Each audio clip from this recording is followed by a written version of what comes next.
You're welcome back again to the programme. In studio with us now is Gabriel McSharry, our regular medical or nutritionist and medical herbalist. Good morning to you again, Gabriel. And Good morning, Niall. Thanks for joining us this morning. If you've got a query or any question or any condition you want more information on, you can text us now 083 3500 530, and you can call Francie on 0818 365 500. And Gabriel, you're going to talk a little bit this week about multiple sclerosis, isn't that correct? Yeah, I mentioned it last week, Niall, that I give talks for MS Ireland around the Northwest in the last few years to people with multiple sclerosis, just on the nutrition and herbal medicine side of it and the condition. It's so someone asked, what do I talk about? So I'll cover a few points. It's multiple sclerosis is a complex enough condition in that we don't know for sure what causes it, but there's a number of different components. There's an autoimmune component, so it's an autoimmune disease in that the immune system attacks itself. There's an infectious component, there's a genetic component, there's a hormonal component, and then definitely nutritional deficiency is also in there, along with environmental toxins and so on. So it's kind of all of these which bring about the cause, but really the cause is unknown. So generally what I covered in that lecture, I just gleaned a few slides from it, mainly on foods that are good and bad type of thing, and some herbs for mainly the symptomatology of it. But I'll just cover a few of them. One thing I advise people with multiple sclerosis is to avoid what are called neurotoxins, and there's some of these, shockingly enough, additives in foods that have shown in trials to be toxic to neurons, so our nervous system, which is kind of the base of multiple sclerosis. So, what foods would they be, Gabriel? They're more so ingredients. So things like MSG or monosodium glutamate is the one that comes to mind, and what they're in is they're hidden generally in many foods, but generally all processed foods. It's a flavorant, MSG. It used to be, it's well known that this thing is toxic to the body in high dose, but at low dose too over time. And it used to be related to what was called Chinese food syndrome, in that it's a flavorant that used to be just in Chinese food, and people who get a bad reaction from eating Chinese food. But now it's in a lot of things. So anything out there that's processed, and when something's processed, they try and prolong shelf life. And it tastes awful because they kill the food and they prolong the shelf life. But so they'll have to put flavourants in there. And MSG is a popular one. It's definitely, just to comes to mind, the first things is microwave dinners, and spicy type of microwave dinners and that. They'll be all in there. The likes of certain crisps, Monster Munch, or some of these things that are that aren't real, really. They're all spiced up and flavoured up. That's all MSG, and they've shown, as I say in the science, to harm the brain cells, and the bad for. They can cause eye damage, headaches, fatigue, disorientation, and depression. Now, all these are components of MS. So, so those suffering with MS should look at the MSG content in foods. Definitely, and avoid the foods with MSG, which is monosodium glutamate. Another one is aspartame.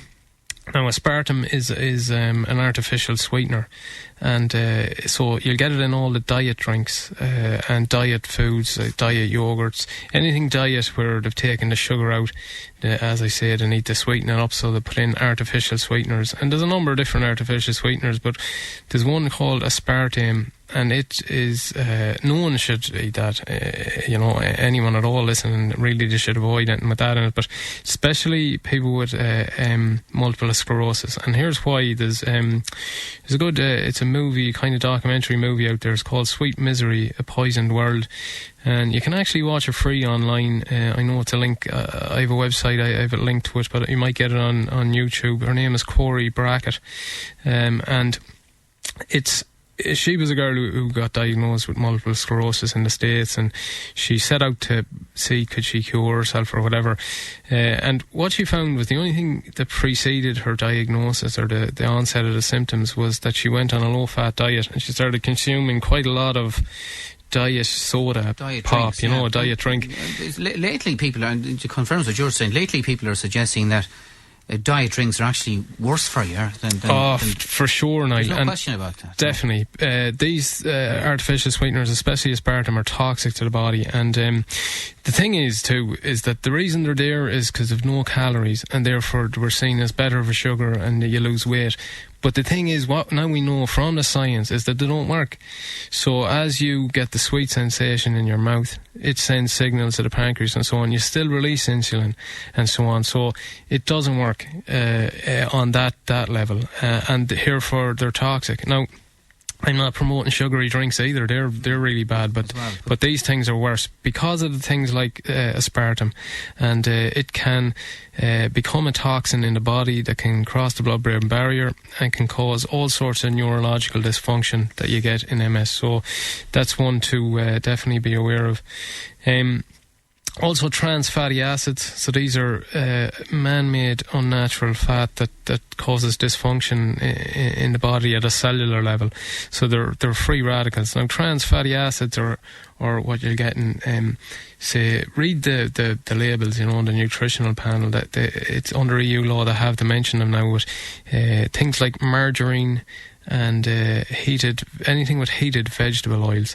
So even things like crisps or some baked goods or anything like that, where the vegetable oils are heated to high temperatures, and sometimes they're solidified.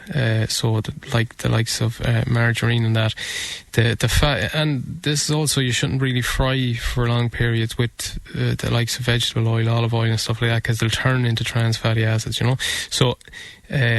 They're things to watch out for and to largely reduce, because, as I say, they've been all free radical damage in the body has been linked to Parkinson's, Alzheimer's, hypertension, and multiple sclerosis. Another dietary component is gluten sensitivity or celiac disease. And this is a very interesting one. It's celiac disease estimated to affect 1% of all humanity, so it's a very common condition. And the highest incidence of celiac disease or gluten sensitivity in the world is in Ireland, and the highest incidence in Ireland is in the northwest. So. You know, this is something everyone should kind of should be aware of, because the symptom picture of celiac it's a laundry list. You know, it can create a load of symptoms, traditionally digestive problems, but now we know it can be there in the absence of digestive problems. But what some researchers found that in the diagnosis of MS, to also do a scan, an MRI or a scan of the spinal cord, and to notice little white patches, and that could lead to the diagnosis. But what researchers found is that these white patches are also present in people with celiac disease. So it's something that should be looked into and ruled out. And if you're found to be sensitive, avoid it by all means, and it'll prove symptoms. There's also things like circulation has been shown to be a possible contributing factor to MS. So people with poor circulation to the cerebellum, so into the brain, and it could either make it worse or it could be causing a lot of the symptoms. You know, so. There's certain foods, obviously, that improve circulation and stuff like that. So there are a few dietary things. No, we're not. You're not suggesting that lack or excluding these foods can cure MS or anything like that. You're just saying that it can probably lessen the effects of it. That's correct. That's correct. And sometimes it can lessen the effects quite profoundly, because MS is the type of condition that it's not the same for each individual. You know, it can be kind of rapid onset, or it can be a slow kind of burn over, 30, 40 years. You know, so. You know, if there's a few things that one can omit from their diet and stuff that can largely improve this, I mean, that's a great thing. So a few things, a few herbal medicines I mentioned at the talks, generally that they're based on helping the symptoms. So quite commonly reported symptoms in people with multiple sclerosis is fatigue. So 66% of people report a high level of fatigue. Also bowel dysfunction. And things like poor circulation and poor cognitive function, or cognitive function and depression, things like that. So herbal medicines can be really good at treating all these. So one to mention would be ginkgo biloba, a really good, very well researched herbal medicine, and it improves circulation, specifically to the brain. It also improves cognitive function, so memory and concentration and so on, and it can improve symptoms of depression. It's also high in antioxidants, so it reduces free radicals. So that's one. Ginkgo biloba it's called. Yeah. It's ironic you're saying that it can help memory, because we have one of the many texts we've in is a parent of a student who's obviously undergoing exams at the moment and are asking for recommendation on something to help memory. Yeah, well, actually, ginkgo has been used, and definitely colleagues of mine in university used to take a lot for exams, based on that it increases the circulation to the brain, and therefore you'd have better cognitive function, concentration, and so on. And it can help in cognitive function and memory and so on. Now, the thing about ginkgo biloba is you can't actually buy it over the counter in the south. I can prescribe it as a medical herbalist, and your doctor can prescribe it, but it's very safe and effective herb. Don't be put off by that, but it shouldn't be taken with certain blood thinning medication. So by all means, give me a ring and so on, or go to your doctor. But it's a very safe and effective herb, and it's good for it's a good tonic to the body. Anyone can take it, students as well. And there is some, we'll say, middle of the range science to say that it can improve memory and so on for exams and that. All right. What else? Anything else that can assist MS or assist the symptoms? Well, just back on the MS, there's, because it's an immune condition, there's some immune modulating herbs. So if your immune system is attacking itself in an autoimmune condition, which MS is, there's herbs that kind of modulate the immune system, and they're echinacea and astragalus.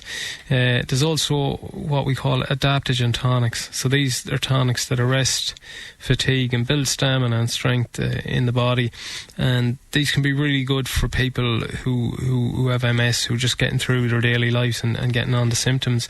And they're like Withania somnifera, glycyrrhiza, and the ginsengs. These are really, really good in MS, just to give more power to the limbs, because in MS some people they lose power and functionality in some of the limbs, and these adaptogen tonics can help there, and with the fatigue and so on.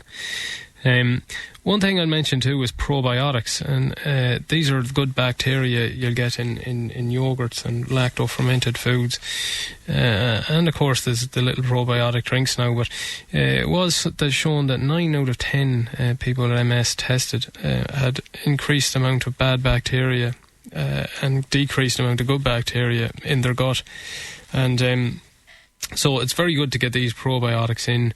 You can get them in capsule form, but definitely a good quality yogurt is a good place to get them, and you can consume that on a daily basis, and that'll kind of cover that base. All right. Okay, we've a couple of questions in, Gabriel, which I'll throw at you in no particular order, and the pronunciation is always the problem with some of these conditions. IgA nephropathy. Is that the correct pronunciation? When it's nephro, it's obviously something to do with the kidneys. Yes, nephropathy is a condition of the kidneys. What could you recommend for a young man with that condition? It's IgA. Is it IgA nephropathy or IgA nephropathy? Yeah, I don't know that one now. But I guess a lot of nephropathy, if you got to be careful too when the kidneys can't excrete certain things from the body. You got to be careful what herbs you use and so on. But if there's infection around with kidney infections and so on, around with general nephropathy and so on, things like cranberry juice can be really good, really helpful. But I get 100% cranberry juice instead of one with sugar. and just take small amounts, like a shot glass full, twice a day, say, and it's very bitter, and so you might dilute it down with a bit of water. Not diluted with blackcurrant or raspberry or anything like that. Well, pure cranberry juice. The problem there is, and they're all, like, it's very hard to get pure cranberry juice because of that. If you ever taste a pure cranberry juice, it's very, very hard to take. Really. So the cranberry juice you get in supermarkets is not the pure cranberry juice. No, it'll always be cut with sweeteners and so forth. or apple juice or something like that. It's generally sweetened up, because pure cranberry juice is very bitter, but pure cranberry juice is really the one to get, because you don't need much of it, and just a small amount 2 or 3 times a day can be really effective for any kind of kidney infection, but any type of kidney disorder and so on, because it has metabolites that go through the kidneys, and they knock out any bacteria that might be adhering to the kidney walls and stuff. A couple of general kidney tonics would be juniper berries, cleavers, and a herb called buku. That's what I'd use in the dispensary now. And but it all depends on, I mean, maybe the person can give me a ring off here and we can talk more on the condition. On the condition, okay. Gabriel, know what causes black spots in the line of vision? Now, I know you're not a doctor, but black spots in the line of vision. In the line of vision. Yeah, well, they should actually go to their GP and get that looked at, because it could be one of a number of things. They call them floaters if they move and so on, and it could be quite benign, or it could be something very serious. So it's really something that should be assessed by a GP, or just assessed clinically, and before deciding on any herbal remedy. Sure, or whatever. yeah. Okay. My husband suffers with urticaria. Is that correct, or urticaria? Urticaria, I'd say. I'm only going by the text. Yeah, urticaria is hives. It's kind of raised hives in one part of the body or all over the body. If you ever got stung by a nettle, that's exactly what urticaria is, because the medical condition gets its name from the Latin name for nettles, which is Urtica dioica. And nettles is something I use in the clinic quite regularly, and it's a really good herb. With urticaria, what it's linked to is generally allergies or some sort of immune dysfunction, so it's generally triggered by an allergen, and that could be dietary or it could be environmental, and it's exacerbated by things like stress and so on. But so the root of urticaria is to work out what's triggering it, and again, it's something I spend an hour or so in the clinic kind of assessing, but there's certain topical agents that we can use that are anti-puretics, which stop the itching. So generally urticaria, it's hot and itchy, and it makes it worse when you itch it. So if you get a cream that kind of cools it down and reduces the itch, that's great symptomatically. And a herbal cream with the base of chickweed in it is really good for that, and also calendula. And then internal herbs for urticaria. A couple of internal traditional herbs. Nettle tea, you should drink nettle tea. It can maybe reduce the symptoms, but it's a bit more complex. I need to look at diet and so on. Okay, urticaria, and I don't know if it's exactly the same as hives, but we've actually 2 questions in relation to hives. So I don't know if hives is the same as urticaria or a form of it. Let me see, the hives question in relation to, can you ask Gabriel what causes hives? I have about 20 of them on my leg that keeps coming. Yeah, well, that is urticaria. Right, so okay. Urticaria is the medical name for hives. And as I say, it depends. It's different for everyone what triggers it off. So, if you get stung by a nettle and you get these bumps up, the cause of that is the sting in the nettle and so on. But what happens is histamines go down in the body, and you get this. It's an immune reaction where you get kind of raised, hot, and itchy, and so on. So it's really what could cause that. From, we'll say, if you consume foods that you're allergic to, it causes a histamine response, and it can cause the urticaria. Right, eggs. Someone's saying, can eggs give you hives? I suppose any food can give you hives definitely, if you're allergic to them. If you're allergic to it, it can, yeah. So it's something that needs to be assessed. As I'd say, over time, I'd go through all the foods and see what we're allergic to and so on. And you reduce them or omit them for a period of time, and then you can add them back in, but based on the response and the symptoms, so if it's largely reduced. Now, things like heat, or we'll say temperature, can trigger urticaria. So really cold and also really hot exposure to temperature can trigger off this urticaria. So if the person who gets it on the legs and so on, I know it's coming into summer, it's not that it's gone really hot or anything, but it could be heat, or it could be the cold. Cold as well, okay. Dry eyes, Gabriel, anything would you recommend for dry eyes? There's an allergic component to dry eyes. There's if it's a chronic thing that's gone on years and years, it could be something called Sjögren's syndrome, which is kind of an autoimmune condition. Again, it needs to be assessed, but could possibly be an allergy to foods. The dry eyes. Watch kind of cosmetics and stuff, the eyeliner and stuff like that may cause it. And I suppose to get over the symptoms, a little bit of saline, or you can get dummy, I'm not too sure what to call it. You can get them in the chemist, but drops, fake tears, I think they're called. Fake tears, it's just a low isotonic saline solution, and that can reduce the symptoms for you. Okay, cravings from cigarettes, any herbs you can take? Yeah, I actually have an article on my website. It's westernherbalmedicine.com. Everything there is free, all the articles and stuff. I just compile them, but I did one on smoking, where with addiction, so smoking, alcohol, anything, on a medical herbalist will treat it roughly the same way, and it's to give herbs for the nervous system. So what gives someone that compulsion to, we'd say, go back smoking and so on, tends to be if to give them up. And a lot of smokers have tried and they know what I'm talking about. They just kind of get maybe a little bit nervous, erratic, and then they go back smoking. But so, I mean, with any addiction, we give Nervine tonics, and they just kind of suppress the nervous system and suppress that compulsion. So they can be helpful.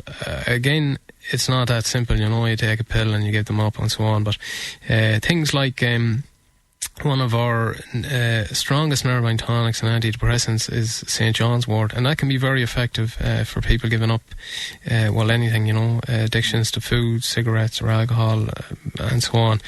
And it's something that can be very beneficial. There's a traditional herb called Lobelia infilata, and it has an alkaloid in it called lobeline, and it's very similar molecularly to nicotine, and it binds to nicotine receptors in the body. So it's something that can be taken for the first 4 to 6 weeks and can reduce the nicotine thing. But the thing is with cigarettes, it's not nicotine. Nicotine is not just nicotine. Nicotine is just something that, we say, the pharmaceutical companies have latched onto, and they have all the patches and stuff. There's maybe 43 other chemicals that are addictive that's in cigarettes, and you have to kind of lose the addiction to them as well. And which will come as a surprise to many people. There's so many questions coming in, we won't get to them all, and we'll hold them off till next week. Just a couple more. This listener is a diabetic. He has a problem passing urine during the night. Can Gabriel recommend anything for that at all?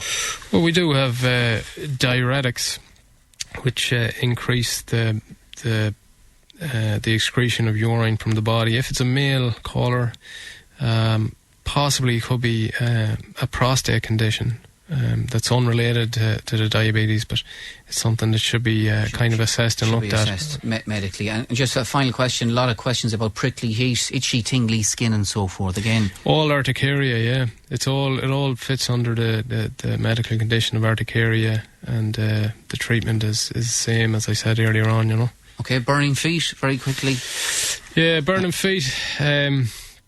Again, it's a difficult one, depending on the caller. If it's, say, a woman towards menopause years, you'd give hormonal herbs.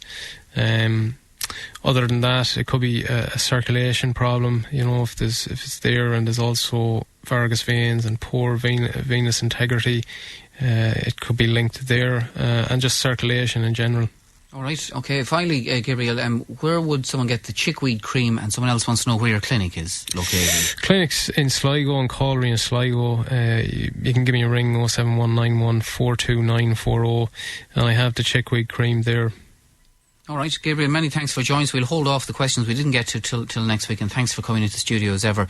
That's Gabriel McSharry, nutritionist and medical herbalist, and we'll be talking to Gabriel next Wednesday.